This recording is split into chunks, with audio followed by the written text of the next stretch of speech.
दोस्तों नमस्कार, हिंदीकुंज.com में आपका स्वागत है। आज हम लोग बात करने चल रहे हैं उपेंद्र नाथ अस्की जी द्वारा लिखित एकांकी लक्ष्मी का स्वागत के बारे में। लक्ष्मी का स्वागत एकांकी एक निम्न मध्यवर्गीय परिवार पर आधारित एकांकी है। यदि आप इस चैनल में पहली बार हैं तो हिंदी कुंज चैनल को सब्सक्राइब कर लें ताकि आपको हिंदी साहित्य व भाषा की नवीनतम जानकारी प्राप्त होती रहे। तो आते हैं एकांकी की ओर। यदि हम एकांकी लक्ष्मी का स्वागत के सारांश के बारे में बात करें तो एकांकी का प्रारंभ जालंधर के एक निम्न मध्यम वर्गीय परिवार पर आधारित कहानी है और उसी के मोहल्ले के मकान के दृश्य से एकांकी प्रारंभ होती है। बाहर बहुत जोर बारिश हो रही है। रोशन के बेटे अरुण के गले में बहुत तकलीफ है, आंखें लाल हैं और शरीर गर्म है। सांस लेने में भी उसे बहुत तकलीफ हो रही है। वो बहुत परेशान है। उसका दोस्त सुरेंद्र उसके पास ही है। दोनों डॉक्टर का इंतजार करें तभी खट खट की आवाज सुनाई देती है और माँ रोशन को आवाज लगाती है। सुरेंद्र दरवाजा खोलने के लिए जाता है और उसके साथ भाषी और डॉक्टर आते हैं।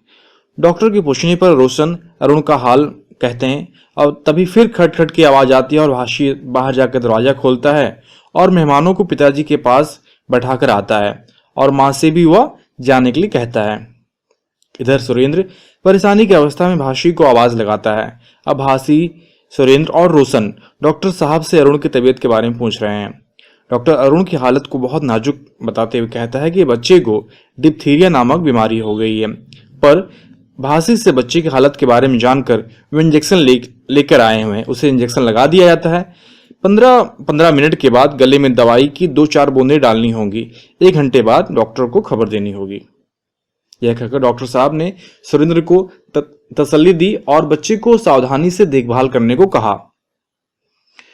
रोशन ने डॉक्टर साहब के सामने ही सुरेंद्र से अपने पास ही रहने को कहा और परिवार वालों के बारे में बताया कि वे लोग बच्चे की जिंदगी नहीं चाहते हैं। डॉक्टर साहब के पूछने पर रोशन ने बताया कि जैसे ही वह अपनी पत्नी का अंतिम संस्कार करके लौटा था, वैसे ही उसके माँ बाप दूसरी जगह से शादी का शगुन लेने के लिए बारे में सोचने लगे थे, पर सुरेंद्र उन्हें समझाता है और भगवान पर भरोसा रखने के लिए कहता है। सुरेंद्र माँ को अरुण की बीमारी डिप्थीरिया के बारे में कहता है, पर माँ सुरेंद्र को अपने मित्र रोशन को विवाह के लिए हाँ करने के लिए समझाने के लिए कहती है।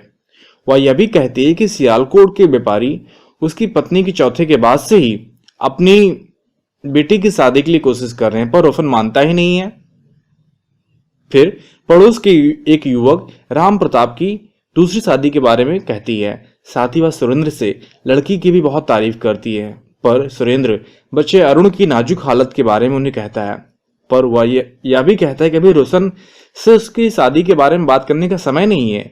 जी रोशन बाहर आता है। माँ लड़की वालों के बारे में बात कहती है। रोशन क्रोधित होकर कहता है कि वे लड़की वालों से कह दें कि वे जहां से आए वहीं चले जाएं, पर इस बार उसके पिता उसे जोर जोर से ऋषि आवाज देने लगते हैं। बाहर आकर रोशन अरुण के बारे में बहुत ज्यादा बीमार होने की बात कह के उसे चुप हो रहने के लिए कहता है। इस पर उसके पिता का गुस्सा फूट पड़ता है और रोशन से लड़की वालों से मिलने के लिए कहते हैं। ना मिलने पर शगुन लेने की धमकी भी देते हैं और यह भी कहते हैं कि वो घर आई लक्ष्मी का अनादर नहीं करना चाहते। तभी सुरेंद्र माँ से दाने व दिया लाने को कहता है। दिया और दाने मरने के बाद ही मरने वालों को पास रखे जाते हैं। सुनते ही माँ हैरान हो जाती है। भागकर बंद कमरे के सामने जाकर बेटे को आवाज देती है, पर कमरे के अंदर से रोशन उनसे कहता है कि माँ बाहर जाकर लक्ष्मी का स्वागत करो। तभी कमरे का दरवाजा खोलता है और उसी समय उसके पिता भी रोशन की माँ बधाई हो कहते हुए आते हैं और शगुन लेने की बात कहते हैं। उसी क्षण मृत बालक के शव को हाथ में लिए हुए रोशन अपने पिता से खुशियां मनाने और नाच गाने के लिए कहता है। मृत अरुण को देखकर पिता भी चौंक पड़ते हैं और सुरेंद्र माँ से दाने और दिए का प्रबंध करने के लिए कहता है। तो इस प्रकार ये एकांकी के सारांश में हम जान पाते हैं कि कहानी की कथा वस्तु क्या है। तो इस प्रकार इस एकांकी में यह बताया गया है कि लक्ष्मी का स्वागत दो परिवारों के बीच में जो लक्ष्मी के स्वागत के बारे में बात कही गई है, और इसमें लक्ष्मी का स्वागत एकांकी की शीर्षक की सार्थकता के बारे में बात करूं तो यह एकांकी का शीर्षक बहुत ही सार्थक व कथा के अनुरूप है। एकांकी की सारी घटनाएं इसी शीर्षक पर आधारित हैं। रोशन की पत्नी को तपेदिक की बीमारी के कारण बहुत जल्दी मौत हो जाती है। अब उसका बेटा अरुण भी डिप्थीरिया रोग का शिकार हो गया है। डॉक्टर ने उसकी हालत बहुत नाजुक बताई है। पिता रोशन बहुत दुखी व परेशान है। उसे अपने बच्चे के अलावा और कोई बात नहीं सूझ रही है, जबकि उसके माता पिता उसकी शादी के बारे में सोच रहे हैं। पर माता पिता सियालकोट से अपनी लड़की के रिश्ते के लिए आए एक धनी परिवार के आदर सत्कार में लगे हुए हैं। वास्तव में उन्हें धन लक्ष्मी पाने की बहुत ललक बढ़ी हुई है। वह भूल जाते हैं कि उनका नाती अरुण बहुत ज्यादा बीमार है। घर में डॉक्टर का आना, भाषी और सुरेंद्र का परेशान होकर इधर उधर घूमना, बेटे रोशन का शादी के लिए मना करना, माता पिता का उस परेशान करना, उसकी मनोदशा को अनदेखा करना, इस सब सारी बातें, लक्ष्मी का स्वागत करने में व्यस्त रहना, इस सब बातें शीर्षक की सार्थकता को स्पष्ट करती हैं। बेटा अपने बेटे के अंतिम सांसों की बात कहता है और पिता सगुन लेने की बात कह रहा है। वास्तव में यह एकांकी व्यंग प्रधान एकांकी है। लक्ष्मी पुत्र वधू का स्वागत तो हर घर में होता है, पर यहाँ तो बेटे के अंतिम समय में भी उसकी परवाह न करके लक्ष्मी यानी कि धन का स्वागत किया जा रहा है। तो इस प्रकार यह शीर्षक कथानक के लिए और एकांकी के लिए बहुत ही सार्थक व उपयुक्त है। यदि हम एकांकी के पात्रों के बारे में बात करें तो चरित्र चित्रण की दृष्टि से रोशन एकांकी का प्रमुख पात्र है, जो कि जालंधर शहर के एक निम्न मध्यवर्गीय मोहल्ले में रहता है। वह एक विधुर हो चुका है। उसकी पत्नी सरला की मृत्यु तपेदिक रोग के कारण हो गई है। वो अपनी पत्नी को बहुत चाहता है। उसकी मृत्यु के दुख से वह अभी उबरा भी नहीं है कि उसका एकमात्र बेटा अरुण भी बीमार हो गया है। वह एक ऐसा भावुक व स्नेही पिता है जिससे अपने पुत्र की चिंता के अलावा कुछ भी नहीं सोचता। वो अपने बेटे की एक माँ की तरह उसे परवाह करता है। वो अपने मित्र सुरेंद्र को बार बार उसका हाल कहता है और डॉक्टर के पास ही भेजता है। वो एक अच्छा भाई है, तभी भाष्य उसका छोटा भाई भी उसकी कहना मानता है और उसी की तरह उसके बेटे की चिंता करता है। वह स्वार्थी लालची नहीं है। वो अपने माता पिता से सियालकोट के धनी व्यापारी की पुत्री से शादी करने के लिए मना कर देता है। वह एक नियम पसंद, पालन करने वाला, सिद्धांतवादी, तर्कशील युवक है। वो इतना निराश व दुखी हो जाता है कि भगवान को भी कैलाश और क्रूर कहने में नहीं हिचकिचाता। इस प्रकार से इस एकांकी में रोशन एक आदर्श पिता व पति के रूप में हमारे सामने प्रस्तुत किया गया है। अब आते हैं हम इसमें एक प्रमुख पात्र माँ की तरफ। माँ कैसी है? तो माँ जो है लक्ष्मी का स्वागत एकांकी की मुख्य नारी पात्रा है और वह रोशन की माँ है। वह एक साधारण मध्यवर्गीय परिवार की साधारण स्त्री है और वह एक वाचाल, बहुत बोलने वाली, बिना सोचे समझे बात करने वाली, स्थिति को न समझने वाली नारी है। पोते अरुण की चिंताजनक स्थिति में भी वह कटु वाक्य बोलने में नहीं परेशान होती। वो अपने बेटे पर अपना फैसला थोपने पर विश्वास रखती है। जिस प्रकार पुराने बुजुर्ग अपनी बात मनवाने के लिए अपने बच्चों को मजबूर करते हैं, उसी प्रकार वह भी लकीर के फकीर है। बस बेटे का विवाह हो जाए। इसी प्रकार सोच को मन में रखकर बेटे से उसकी बच्चे की नाजुक हालत को अनदेखा करती हुई बार बार विवाह करने के लिए कहती रहती है। उदाहरण भी देती है, अतः तर्कशील है, परंपरागत रूढ़ियों की शिकार है। वह डॉक्टरी इलाज को बेकार समझती है, कठोर व भावनाहीन है, बार बार अपनी बात दोहराती रहती है एवं दूसरों की बात की परवाह नहीं करती। इस प्रकार वह एक निष्ठुर, लोभी व जिद्दी माँ के रूप में हमारे सामने दिखाई गई है।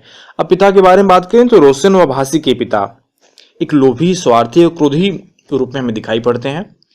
बहू की मृत्यु के चौथे दिन से ही अपने बेटे की शादी की चिंता में है। वास्तव में उन्हें बेटे की शादी की चिंता नहीं है, उन्हें सियालकोट से आए हुए एक धनी व्यापारी के धन की चिंता है। उन्हें डर है इस बात का कि कहीं उनके बेटे की फैसला लेने में देरी की वजह से कहीं उनका धनी व्यक्ति उनके हाथ से निकल न जाए। वे अपने पोते की गंभीर बीमारी को भी नजरअंदाज करके लड़की वालों से शगुन ले लेते हैं। इस तरह का एक लालची, हृदयहीन व्यक्ति हमारी पूरी एकांकी में दिखाई पड़ते हैं। अब हम आते हैं एकांकी के उद्देश्य के बारे में। तो लक्ष्मी का स्वागत एकांकी उपेंद्र नाथ अस्कर जी द्वारा लिखा गया एक महत्वपूर्ण एकांकी है और इस एकांकी में हमें समाज में फैली धन के लालच, लोलुपता को उजागर किया गया है।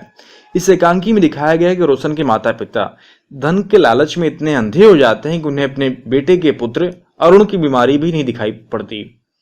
उनके हृदय से मानवीय भावनाएं जैसे पंख लगाकर उड़ गई हों।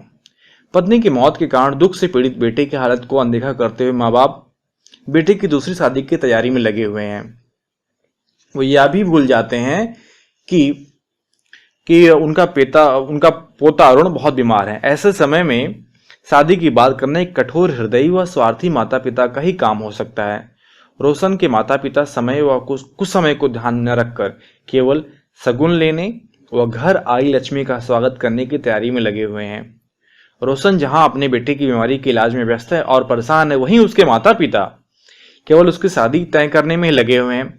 वास्तव में एकांकीकार ने यहां दिखाने का प्रयत्न किया है कि आज धन के सामने किसी के जीवन की कोई कीमत नहीं रह गई है। लोग भावुक नहीं हैं, बल्कि व्यवहारिक हो गए हैं, और अधिक व्यवहारिकता हो जाने के कारण लोग किसी की मृत्यु पर परवाह नहीं करते हैं। इस प्रकार एकांकी ने लक्ष्मी का स्वागत एकांकी के माध्यम से अपनी बात पाठकों तक पहुंचाई है। आशा करता हूं कि इस वीडियो के माध्यम से आपके सारे प्रश्नों के उत्तर मिल गए होंगे और ये वीडियो आपके लिए उपयोगी सिद्ध होगा। यदि आपको अपने विषय व अध्ययन से संबंधित और अधिक अध्ययन सामग्री चाहिए तो आप hindicoin.com को विजिट करें। वहां पर लिखित रूप में आपको इस एकांकी के सभी प्रश्नोत्तर प्राप्त हो जाएंगे, जिसका लाभ उठाकर आप अपनी परीक्षा में अधिक से अधिक अंक उठा सकते हैं। साथ ही साथ आप YouTube पर हिंदी क्विन चैनल को अवश्य सब्सक्राइब करें, ताकि आपको हिंदी भाषा व साहित्य की नवीनतम जानकारी प्राप्त होती रहे। धन्यवाद।